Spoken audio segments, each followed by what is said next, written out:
भक्तजनों, माताओं, बहनों, सादर जय श्री कृष्ण। हमारे YouTube चैनल में आप सभी का बहुत बहुत स्वागत है। मैं हूं आपके साथ आचार्य धर्मेंद्र शास्त्री। सबसे पहले आपको और आपके पूरे परिवार को परिवर्तनी एकादशी की बहुत बहुत शुभकामनाएं एवं बधाइयां। भगवान श्री लक्ष्मी नारायण जी का भरपूर आशीर्वाद आप सभी के जीवन पर बना रहे। आप सभी सुखी रहें, स्वस्थ रहें, व्यस्त रहें और मस्त रहें। निरंतर उन्नति तथा प्रगति को आप प्राप्त करते रहें। पूरे वर्ष में 24 एकादशी आती है, लेकिन जिस साल अधिक मास आता है, पुरुषोत्तम मास आता है, उस वर्ष 26 एकादशी हो जाती है। यानी कुल मिलाकर के 24 और 2 26 एकादशी पूरे वर्ष में जिस साल अधिक मास आता है, पुरुषोत्तम मास आता है, उस वर्ष हो जाती है। प्रत्येक माह में 2 बार एकादशी आती है, कृष्ण पक्ष में तथा शुक्ल पक्ष में। दोनों ही एकादशियों का हमारे धर्म ग्रंथों तथा पुराणों में भिन्न भिन्न महत्व बताया गया है तथा एकादशी का व्रत प्रत्येक मनुष्य को करना चाहिए, क्योंकि एकादशी का जो व्रत होता है वह भगवान श्री लक्ष्मी नारायण का सबसे परम प्रिय व्रत माना जाता है। एकादशी का व्रत करने से मनुष्य के कई जन्मों के पाप जड़ से नष्ट हो जाते हैं, और जब पाप नष्ट हो जाएंगे तब उनके पुण्यों का उदय होगा, और पुण्यों का जब उदय होगा तभी उसे सांसारिक सुखों की, भौतिक सुखों की प्राप्ति हो पाएगी। भाद्रपद मास यानी भादो माह के शुक्ल पक्ष की जो एकादशी होती है उसे परिवर्तनी एकादशी के नाम से जाना जाता है तथा इस एकादशी को पद्मा एकादशी, डोल ग्यारस, वामन एकादशी एवं जल झूलनी एकादशी के नाम से भी जाना जाता है। जल झूलनी एकादशी का मेला लगता है। राजस्थान में विशेष करके जल झूलनी एकादशी का बड़ा पर्व धूमधाम से मनाया जाता है, और इस दिन डोल ग्यारस का महापर्व भी होता है। डोल ग्यारस का अर्थ होता है कि इस दिन विमान में यानी डोल में बैठ करके प्रभु नगर भ्रमण करते हैं।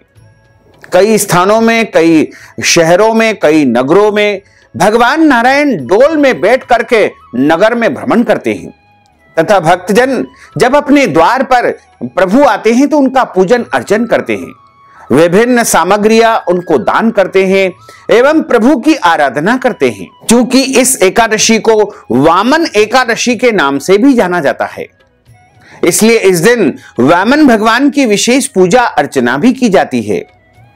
इस बार एकादशी को लेकर के भिन्न भिन्न पंचांगों में अलग अलग तारीखें, अलग अलग वार, अलग अलग तिथियां बताई गई है, लेकिन शास्त्रोक्त अनुसार यदि हम देखें तो डोल ग्यारस, जो कि इस बार 6 सितंबर 2022 मंगलवार को मनाई जाएगी, जल झूलनी एकादशी का जो मेला होगा, जो जल झूलनी एकादशी का उत्सव मनाया जाएगा, वो भी 6 सितंबर 2022 मंगलवार को ही मनाया जाएगा। लेकिन व्रत के लिए हमारे धर्म ग्रंथों तथा पुराणों में अलग अलग जो है निर्णय दिए गए हैं। चूंकि कभी भी दशमी युक्त एकादशी का व्रत नहीं करना चाहिए, और सूर्योदय से पहले यदि 1 घंटा 36 मिनट भी दशमी तिथि हो तो उस दिन गलती से भी हमको एकादशी का व्रत नहीं करना चाहिए। यानी दशमी युक्त जो एकादशी होती है वह अशुद्ध एकादशी मानी जाती है, और इस दिन एकादशी का व्रत करने से जो है पुण्य फल प्राप्त नहीं होता है। तो अगर आप एकादशी का व्रत करते हैं तो आपको इस बार परिवर्तनी एकादशी का व्रत यानी जल झूलनी एकादशी का व्रत, वामन एकादशी का व्रत, पद्मा एकादशी का व्रत 7 सितंबर 2022 को ही रखना चाहिए, क्योंकि एकादशी तिथि का आरंभ इस बार 6 सितंबर 2022 मंगलवार को सुबह 5:55 से एकादशी तिथि आरंभ हो जाएगी। यानी 6 सितंबर 2022 को सुबह 5:55 तक दशमी तिथि रहेगी, उसके बाद एकादशी तिथि लग जाएगी। 6 सितंबर को सुबह 5:55 से एकादशी तिथि लगेगी, जो कि अगले दिन यानी 7 सितंबर 2022 बुधवार को सुबह 3:05 तक एकादशी तिथि रहेगी। चूंकि धर्म ग्रंथों में स्पष्ट लिखा हुआ है कि जिस दिन दशमी एकादशी को स्पर्श करती है या फिर अरुणोदय काल में यानी सूर्योदय से 1 घंटा 36 मिनट पहले यदि दशमी तिथि हो तो ऐसे में किसी भी भक्तजन को एकादशी का व्रत नहीं रखना चाहिए। तो हमेशा शुद्ध एकादशी का व्रत ही करना चाहिए।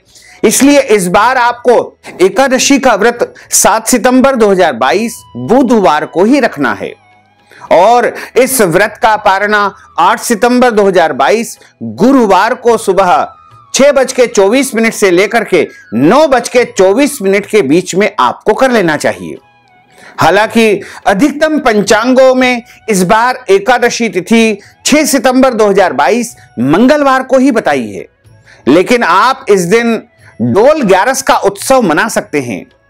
भगवान को नगर भ्रमण डोल में बैठाकर इस दिन कर सकते हैं तथा जहां पर भी डोल ग्यारस के मनोरथ होते हैं, उत्सव होते हैं, उसको आप 6 सितंबर 2022 मंगलवार के दिन उत्सव आदि कर्म कर सकते हैं। जलझुलनी एकादशी का जो मेला राजस्थान में बड़े भव्य रूप से लगेगा, वो भी 6 सितंबर 2022 मंगलवार को ही जलझुलनी एकादशी का मेला लगेगा। और व्रत का जो कार्य है वो 7 सितंबर को ही आपको करना चाहिए। तो आप उत्सव मना सकते हैं, उत्सव मनाने में कोई दोष नहीं है, लेकिन व्रत के लिए जो सर्वोत्तम एकादशी होती है वो द्वादशी युक्त ही एकादशी मानी गई है। हालांकि कई भक्तजनों के मन में एक विचार आ रहा होगा कि 6 सितंबर को सुबह से लेकर के पूरे दिन एकादशी तिथि है और अगले दिन सूर्योदय के पहले ही एकादशी तिथि समाप्त हो जाएगी, तो ऐसे में हम अगले दिन एकादशी का व्रत क्यों करें और मंगलवार को यानी 6 सितंबर को एकादशी क्यों न करें। इस विषय में धर्म ग्रंथों और पुराणों में कुछ विशेष रूप से जो है जानकारी प्रदान की गई है। विशेष करके एकादशी व्रत के विषय में पद्म पुराण में इसका उल्लेख किया गया है। उसमें लिखा हुआ है कि एकादशी व्रत के अंतर्गत समस्त वैष्णवों को यानी भगवान विष्णु या विष्णु के अवतारों को मानने वाले जो भक्त होते हैं उनको जो है शुद्ध एकादशी का व्रत ही करना चाहिए। हमारे धर्म ग्रंथों में एकादशी के 2 प्रकार बताए गए हैं। उनमें पहला प्रकार होता है संपूर्णा और दूसरा प्रकार होता है विद्धा। संपूर्ण का अर्थ होता है जिस तिथि में केवल एकादशी ही तिथि होती है, अन्य किसी तिथि का उसमें मिश्रण या समावेश नहीं होता है, उसे संपूर्ण एकादशी कहा जाता है। यानी जिस दिन केवल और केवल एकादशी तिथि हो उसे संपूर्ण एकादशी कहा जाएगा। उसके बाद दूसरा जो प्रकार होता है उसे विद्धा कहा जाता है और विद्धा के पुनः 2 प्रकार हमारे पुराणों में बताए गए हैं। विद्या का जो 2 प्रकार है उसमें पहला प्रकार होता है पूर्व विद्या, दूसरा प्रकार होता है पर विद्या। पूर्व विद्या का अर्थ होता है कि जिसमें दशमी का थोड़ा सा भी स्पर्श होता हो उसे पूर्व विद्या कहा जाता है और पर विद्या का अर्थ होता है जिसमें द्वादशी स्पर्श करती हो, ऐसी एकादशी को पर विद्या कहा जाता है। दशमी मिश्रित एकादशी को पूर्व विद्या एकादशी कहते हैं। यदि एकादशी के दिन अरुणोदय काल में यानी सूर्योदय के पहले 1 घंटा 36 मिनट में यदि दशमी का नाम मात्र भी अंश रह गया हो तो ऐसी एकादशी को पूर्व विद्या यानी दोष से युक्त, पूर्व विद्या एक दोष होता है, उस दोष से युक्त एकादशी होने के कारण इसे वर्जित माना गया है। यह एकादशी दैत्यों के बल को बढ़ाने वाली है तथा भक्तों के पुण्यों को नाश करने वाली यह एकादशी बताई गई है। इसलिए कभी भी भूलकर हमको दशमी युक्त या दशमी से स्पर्श एकादशी का व्रत नहीं करना चाहिए। इस संदर्भ में पद्म पुराण में एक श्लोक लिखा हुआ है, उसमें लिखा हुआ है कि वासरम दशमी विधम दैत्यानाम पुष्टिवर्धनम मदीयम नास्ति संदेह सत्यम सत्यम पितामह। इसका अर्थ यह है कि दशमी मिश्रित एकादशी दैत्यों की यानी राक्षसों की मानी जाती है और यह एकादशी राक्षसों का बल बढ़ाने वाली एकादशी मानी गई है। इससे जो है राक्षसों का बल बढ़ता है और पुण्य क्षय होते हैं। इसलिए कभी भी इस एकादशी का व्रत नहीं करना चाहिए, हमेशा पर विद्या एकादशी का ही व्रत करना चाहिए। द्वादशी मिश्रित जो एकादशी होती है उसे परविद्या एकादशी कहा जाता है। द्वादशी मिश्रिता ग्राह्यम सर्वत्र एकादशी तिथि ही।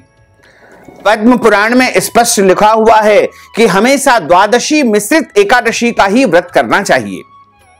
इसलिए भक्तों को परविद्या एकादशी का व्रत ही रखना चाहिए। ऐसी एकादशी का व्रत रखने से भक्ति में वृद्धि होती है, पुण्य में वृद्धि होती है। दशमी मिश्रित एकादशी से तो समस्त पुण्य क्षीण हो जाते हैं। यानी आपने अभी तक एकादशी का व्रत किया है या कोई भी पुण्य का अर्जन किया है, अगर आप दशमी युक्त एकादशी का व्रत कर लेंगे तो आपके जो पिछले पुण्य हैं वो भी समाप्त हो जाएंगे, वो भी नष्ट हो जाएंगे। इसलिए कभी भी दशमी या दशमी से स्पर्श जो एकादशी होती है उसका व्रत आपको नहीं करना चाहिए।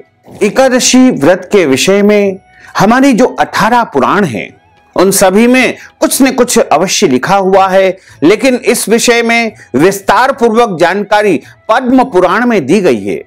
पद्म पुराण में एक प्रसंग आता है कि उसमें लिखा हुआ है कि भगवान वाराह और दैत्य हिरण्याक्ष का युद्ध हो रहा था। तब भगवान नारायण की बार बार कोशिश करने पर भी हिरण्याक्ष का वध नहीं हो पा रहा था। तब भगवान ब्रह्मा जी ने भगवान नारायण से पूछा कि प्रभु, यह असुर तो आपकी दृष्टि मात्र से ही मृत्यु को प्राप्त हो जाना चाहिए, लेकिन यह क्यों नहीं मर रहा है? आखिर क्या कारण है और आप इसे अभी तक क्यों नहीं मार पा रहे हैं? तब भगवान बोले कि ब्रह्मा जी, शुक्राचार्य की माया से मोहित होने से कुछ ब्राह्मण दशमी युक्त एकादशी का व्रत कर रहे हैं। यानी शुक्राचार्य के प्रभाव से कुछ विद्वान ब्राह्मण भी जो है दशमी युक्त एकादशी का व्रत कर रहे हैं और अपने भक्तों को भी दशमी युक्त एकादशी व्रत करने का उपदेश दे रहे हैं, क्योंकि दशमी के दिन दैत्यों की उत्पत्ति हुई है और एकादशी के दिन देवताओं की उत्पत्ति हुई है। इसलिए दशमी का व्रत करने से दैत्यों का बल बढ़ता है और एकादशी का व्रत करने से देवताओं का बल बढ़ता है। ब्राह्मणों के दशमी विद्या एकादशी का व्रत करने से दैत्यों का यानी राक्षसों का बल बढ़ रहा है और यह हमारे द्वारा मृत्यु को प्राप्त नहीं हो पा रहा है। जो मनुष्य दशमी युक्ता एकादशी का व्रत करता है उसके अंदर आसुरी शक्ति की वृद्धि होती है, यानी राक्षसी स्वभाव उसका बढ़ता जाता है। वैसे कहा गया है कि कलयुग में सब लोग मोहित होकर दशमी विद्या एकादशी का व्रत करेंगे, इसलिए दुनिया में, देश में, प्रदेश में अशांति बनी रहेगी। आसुरी प्रवृत्ति के जो लोग हैं वो भारी पड़ेंगे, आसुरी प्रवृत्तियां बढ़ती जाएगी और हमारी दुनिया में जो है, देश में, विश्व में जो है कई प्रकार के उपद्रव मचते रहेंगे। इसलिए दशमी युक्त एकादशी का व्रत किसी भी भक्त को भूल कर भी नहीं करना चाहिए। जब सीता जी की लक्ष्मण जी की वाल्मीकि ऋषि के आश्रम पर छोड़ आए थे, तब सीता जी ने वाल्मीकि ऋषि से पूछा था कि हे ऋषिवर, मैंने जीवन में कभी कोई पाप नहीं किया है, पतिव्रता रही, पति की सेवा की, फिर भी मेरे जीवन में इतने सारे कष्ट क्यों आए? तब वाल्मीकि ऋषि ने माता सीता को जवाब दिया था कि आपने कभी पूर्व जन्म में दशमी विद्या एकादशी का व्रत किया था और उसी दिन भगवान की पूजा की थी, उससे आपके पुण्य जो है क्षय हो गए और आपके पापों में वृद्धि हो गई थी।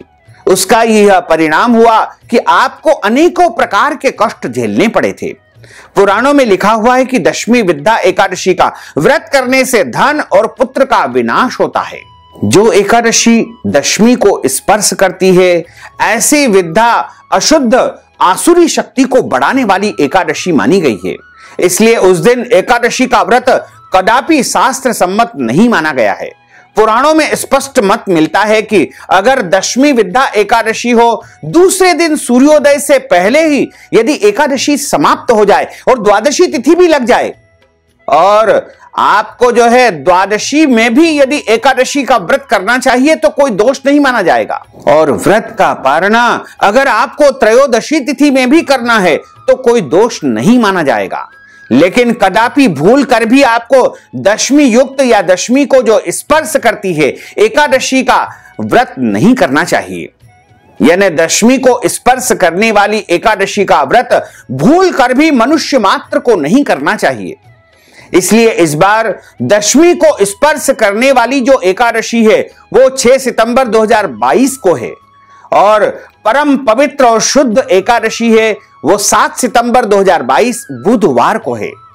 इसलिए आप वैष्णव मत को मानते हैं, हमारे मत को मानते हैं, तो आपको 7 सितंबर 2022 बुधवार के दिन ही एकादशी का व्रत करना चाहिए और इस व्रत का पारणा यानी व्रत खोलने का जो समय रहेगा वो 8 सितंबर 2022 गुरुवार को सुबह 6:24 से लेकर के 9:24 के बीच में आपको व्रत का पारणा कर लेना चाहिए यानी व्रत खोल लेना चाहिए।